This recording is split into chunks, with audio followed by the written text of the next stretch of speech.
New টাউনে ২৭তম আন্তর্জাতিক খাদ্য মেলা Subhash Bose institute of hotel ম্যানেজমেন্টের তরফে আন্তর্জাতিক ফুড ফেস্টিভ্যালের আয়োজন করা হয়।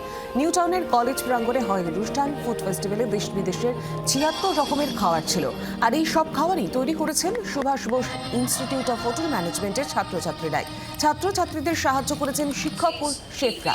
খাদ্য উৎসবকে ঘিরে রীতিমতো চাঁদের হাট বসেছিল কলেজ মাঠ প্রাঙ্গণে। অনুষ্ঠানে উপস্থিত ছিলেন শীর্ষেন্দু মুখোপাধ্যায়, আলাপন বন্দ্যোপাধ্যায়, এমনকি পুলিশ কর্তা, ফিল্ম মেকার সহ খ্যাতনামা ব্যক্তিগণ। আমরা প্রত্যেক বছর একটা করে নতুন নতুন থিম নিই। এবারের থিম হচ্ছে আমাদের বিচ ফুড ফেস্টিভ্যাল। এবার ডিফারেন্ট ফুড যেগুলো বিচেই পাওয়া যায় সেইগুলোই কিন্তু এবারে নিয়ে এসেছি আমরা। তো এবারের স্পেশালিটি এইটাই। আমরা একটা আমাদের প্ল্যান আছে, নেক্সট আমরা ল কলেজের জন্য এগোচ্ছি। Italian, Mexican, Indian, continental, American আর থাইল্যান্ডের কিছু খাবার আমরা বানিয়েছি।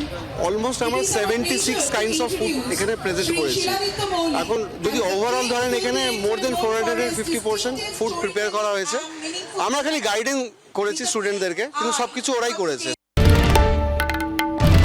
বাংলার আওয়াজ, বাঙালির আবেগ, জি 24 ঘন্টা।